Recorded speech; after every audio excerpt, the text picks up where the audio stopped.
yaa ngeen jëf candi bi ak ñun ITV waxtu xabaaru marax yi li gën a fës ci xabaar yi bokk na ci ni pajum Sénégal lompoñ laati kaf ci bépp anam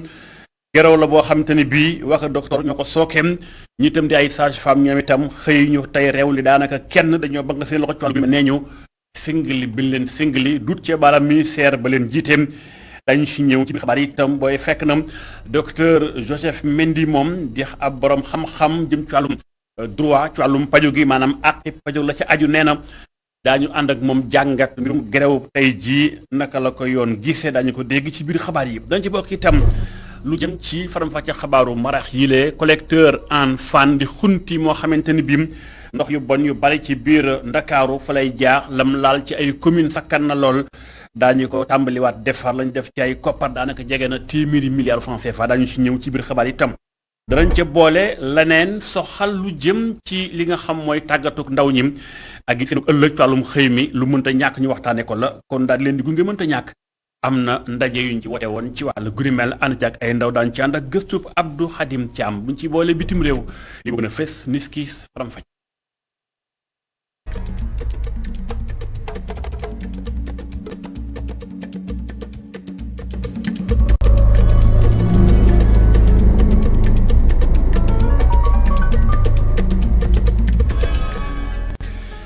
ñu gërëm leen cànd bi ak ñun ITV faram-fàcce xabaaru marax ñu koy tàmbale ci lu soxal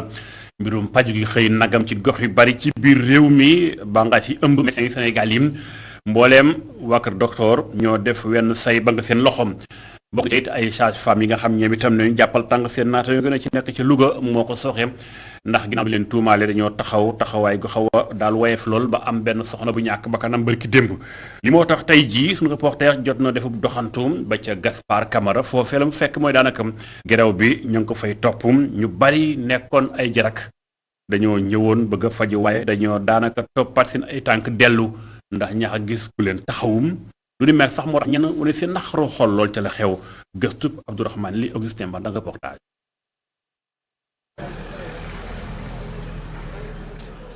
journalistes yi dañu leen a tere dugg ci biir centre de santé bi di Gaspard Camara dogal baa ngi jógee ci kaw ñu jox ko yile vigile nekk ci buntu bi bés bi nga xamante ni ñu ngi kaa dàkkantale journée sans blouse nag ñi fi ñëw pour faju si daanaka bu ñu fi duggee ngir seetlu rek ni mot d'ordre de grève bi respecté nañ ko fi la madame Diatta Géejawaay la jugee ànd ak kenn ko nga xamante ni daanaka ci wasin la tollu mu ñëw ngir ab consultation lañu ko dàq mu ni bi ñu egsee ay 6 heures du matin ba 9 heures la ñuy soog a jël sama malade bi léegi bi ñu jëlee malade bi ñu xool ko ñu ne ko suba rek lañ ko mën a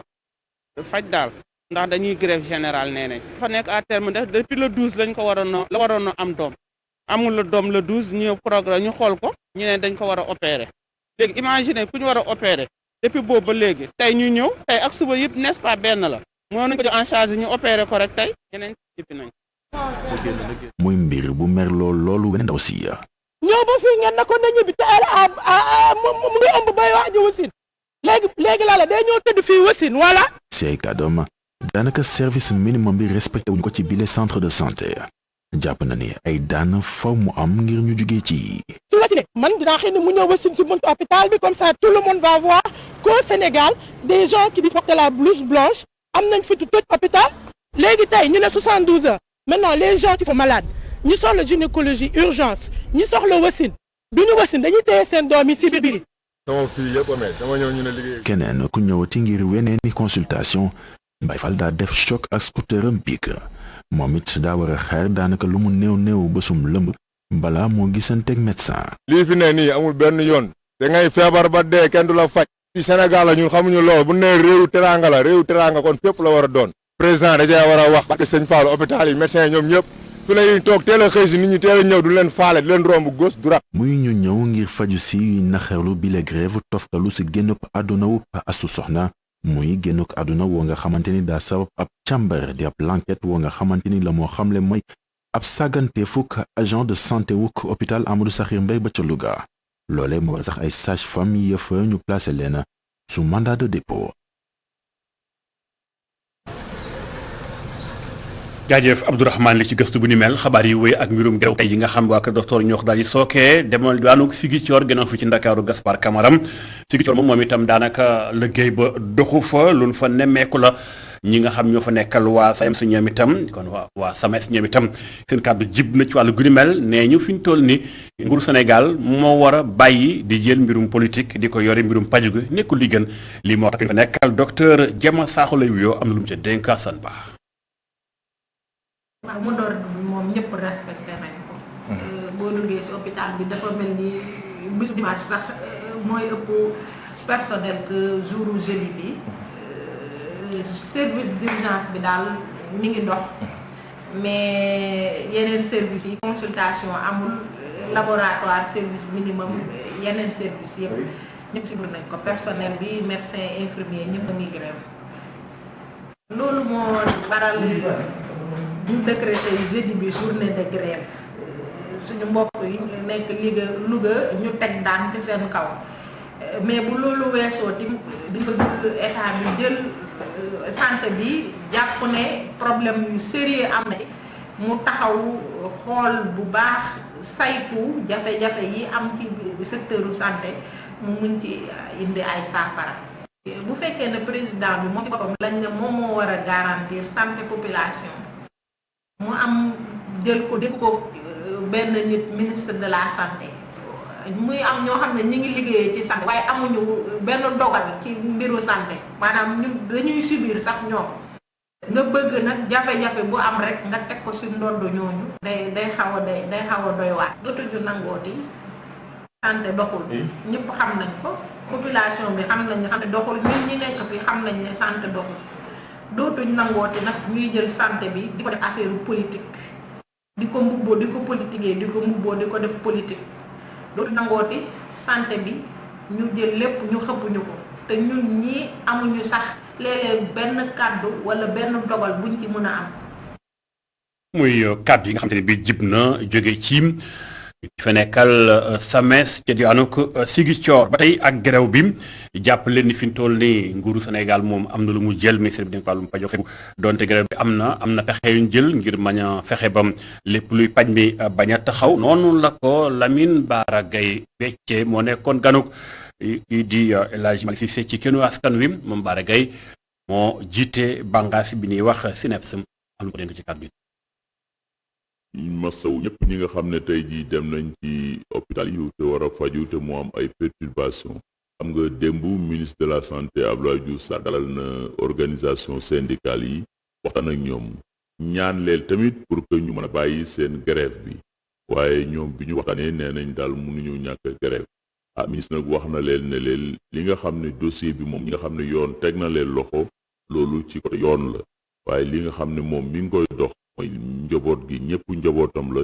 bu sañoon duñ teg kenn loxo waaye nag état dafa am nu muy doxee moo tax ñu ñaan leen tey nag bi nga xamee ne continué nañ grève bi effectivement am nañ ay perturbation ci maternité yi rawatina fële ci Louga ak yenn hôpital yi ci Dakar waaye teewul direction des établissements publics de santé mi ngi coordonné situation bi ak directeur d'hôpitaux yi pour que ñu gën a renforcer ñi nga xam ne dañu nekkoon ci ay congé wala ñeneen ñi nga xam ne dañ doon dallu mu gynécologue yi ak yeneen médecins yi pour que ñu ñëw renforcer waaye li am solo mooy fépp fi nga xam ne am na ay cas d'urgence am na ñu fa nekk ñoo xam ne mën nañu leen taxaw di ñaan nag yëngu-yëngu yi jàll ak jàmm pour que ñëpp mën a continuer ñu mën a faj Sénégalais yi nga xam ne dañuy ñëw pour di faju bu fekkente ni Sénégal yi ñu ngi bëgg a faju waaye faju moo leen të ndax grève bi naka la ko yoon gisem ndax docteur bi rawatina sage-femme am na sañ-sañ xëy ni tey moom duma réew li kenn lu ni mel jàngat mënu ca ñàkk docteur Joseph Mendy juriste la expert ci wàllum droit ci wàllum santé kàddum jib nag jokkoom ak i rajo ñi faj tam am nañu chance def grève parce que yoon bi dafa ko may mais lu mu wutee tuuti ñi ak ñeneen ñi dafa ne ci wàllu santé mën nañ dem grève mën nañ bàgg suñu loxo bañ a liggéey waaye dañu war a attelé tubaab di wax service minimum maanaam ku ñëw ci service bërëbu fajukaayu mu ñëw ci anam yoo xam ne affaire dafa xaw a grave dañu obligé ñuy faj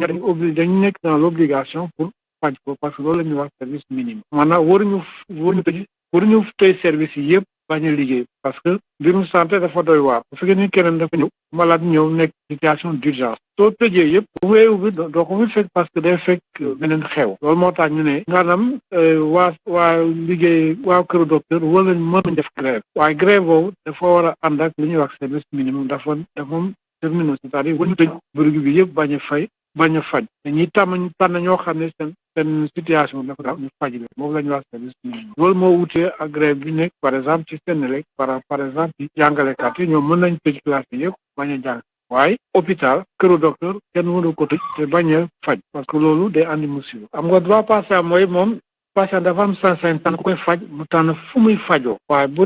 demee bu fekkente ne ñuy faj ñu ngi grève alors là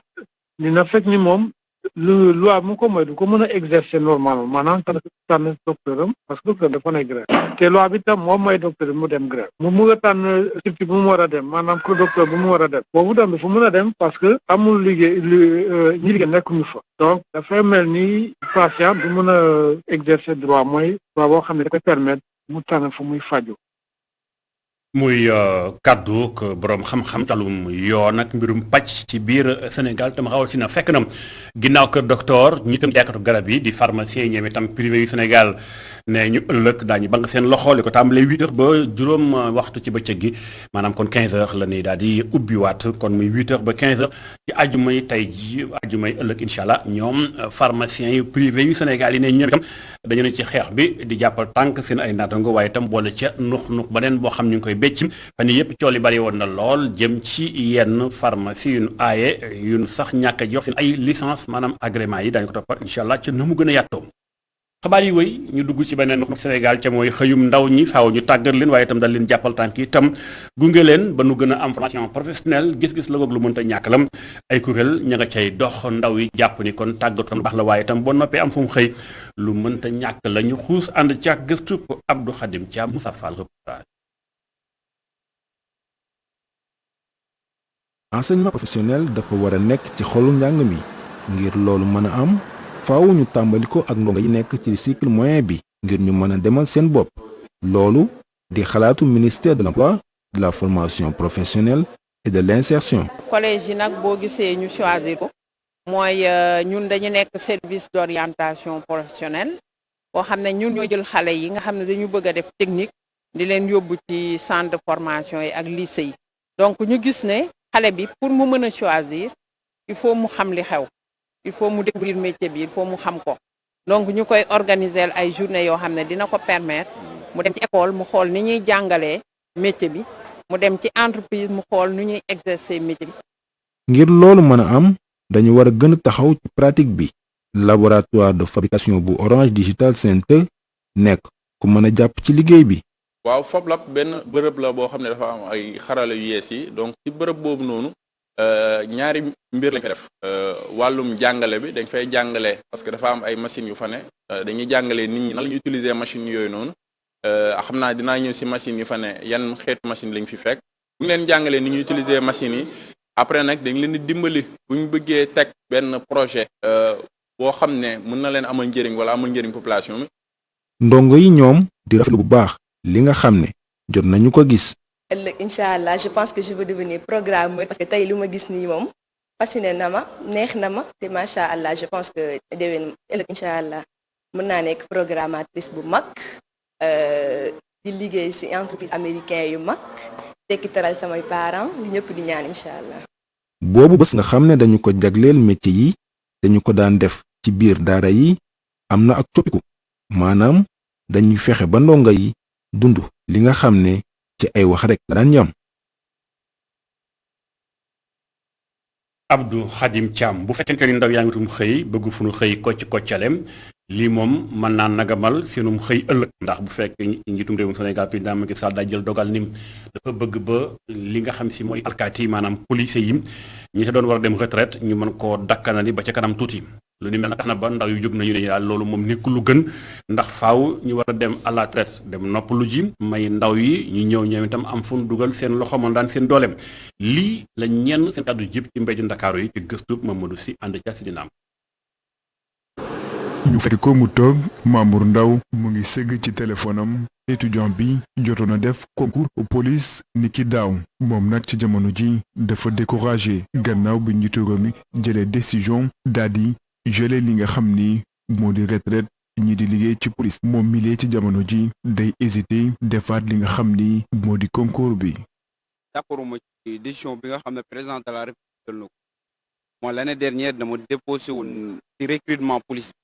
ñi nga xamante ni demoon nañ ko daaw yaa ngi dégg ñi essayé ko est-ce que tamit dinañ amaat possibilité dinañ amaat volonté dem déposer parce que tamit moralement man je me dis que bu ma demee déposer waat tamit damay perte sama xaalis mais finalement duñ ma jël en tant que jeune damay décourager ko ma defar concours bi.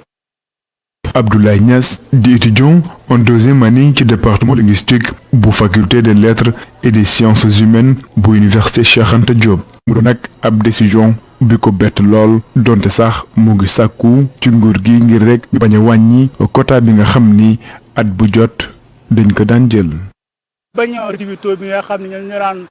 participer ci concours yi mu augmenté ko bu ko mënut augmenté mu bàyyi ko en constat et que ñi nga xam ne ñoom ñoo dem en retraite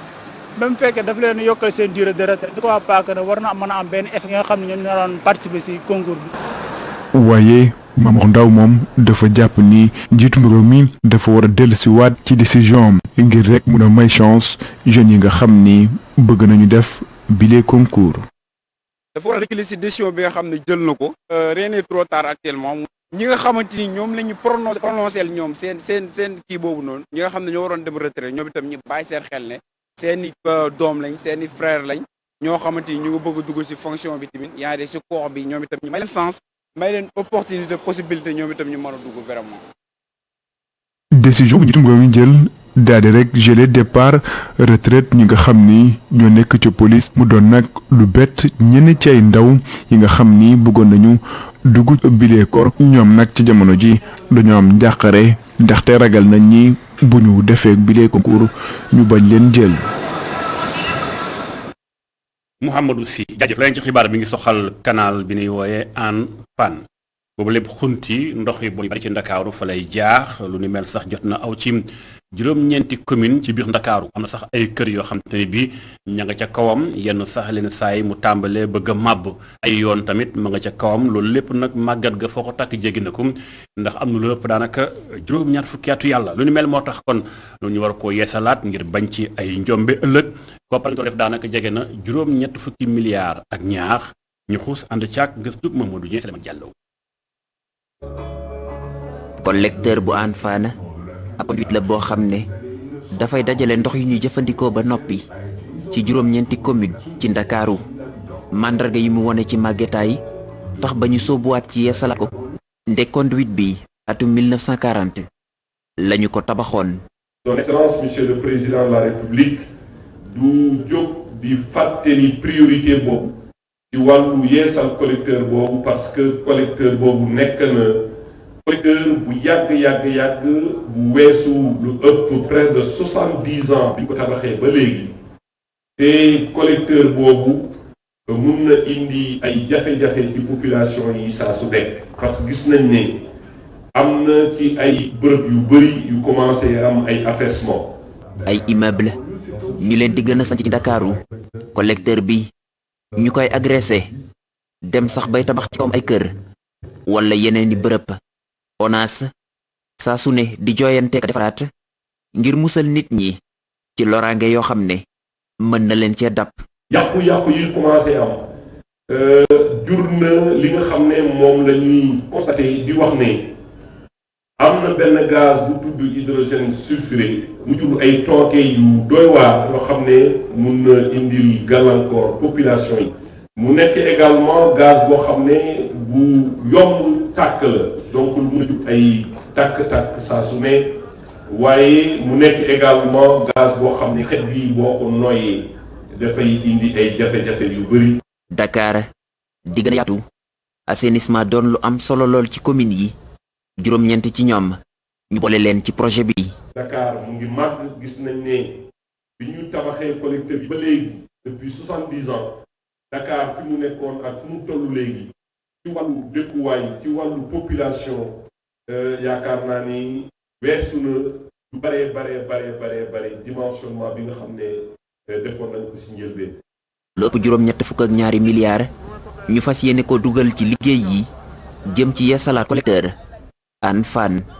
liggéey yi ñu dénk ko groupement Synergie Afrique ñu fas yéene wàcc ak moom fileeg ñaar fukki weer ak ñeent.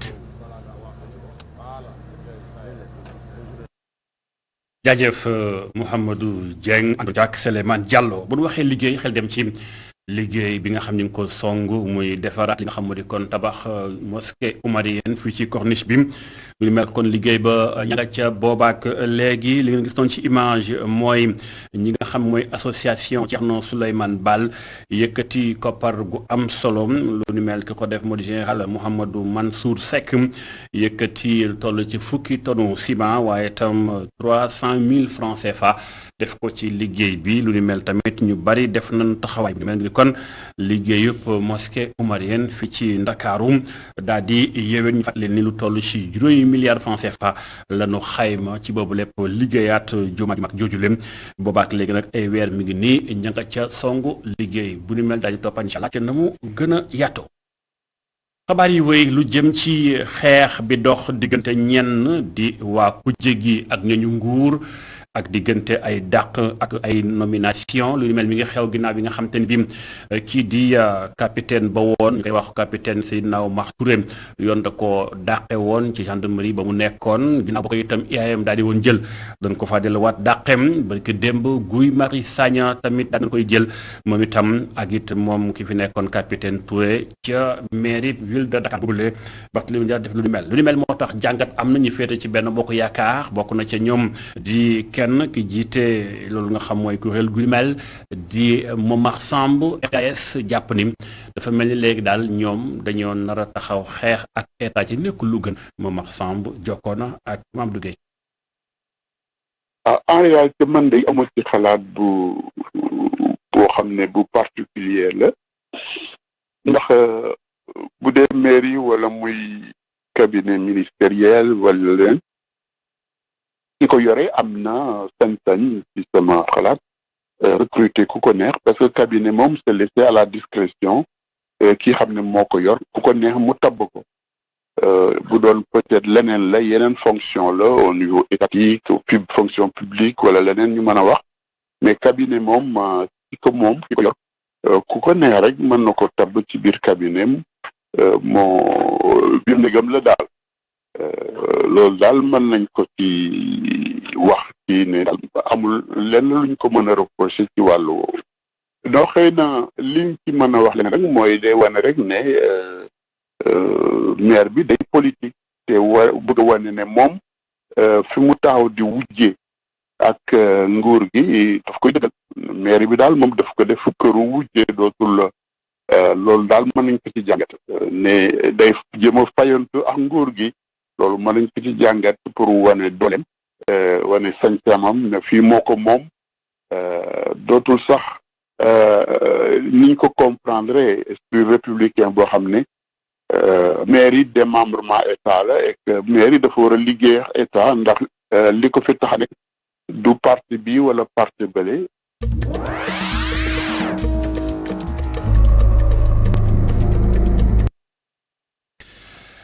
xabaaru ci benn ponk la soxal réewum Gabon jàppale ni kon fi ñu toll ni rëbb alal ji léwut jën jàpp ni dafa am ñu ànd ak njabootu ko Oumar Bongo mooñ ca bopp réew ma lu toll ci ñeent fukki atu yàlla rëbb ga ma ngay wéy am na ñeenti doom yoo xamante ni bi ci ëttu attekaay yu France ya yoon ma nga leen di càmbar leen dëjëka cax ñuy càqi ngir xool ba xam da leen tuumal dara wala alalu càcc maanaam recel lañ leen tuumal alalu càcc ak détournement de fonds publics maanaam lu ñëpp bokk ñu ne ko tungaañ yóbbu lu ñu mel na ñu leen cay topp ci wàllu googeem waaye itam daal nee ñu seen ay alal dafa sakkan ba jéggi daye bam ay mbirum ay taax yu mag a mag a mag ca France ak yeneen gox ak leneen entreprise yu mag ay parc automobile yu mag a mag yooyu yëpp daal fi ñu toll ni ñoo leen koy toppee foog nga xam mooy ci réewum France lu ñu mel nag tax na ba fi ñu toll ni même njiitum réewum Gabon bi fa nekk tey bokk na ca di président Ali Bongo ak benn ci ay rakkam yu jigéen lu ñu mel kon France ñu ngi topp wàllu gu ñu mel jàpp nañu yor alal ju sakkan yoo xam daal alalu waa réewum Gabon la seen bàyyi nekkoon ci bopp réew ma lu ko ñu ànd ci ak moom sant leen gërëm leen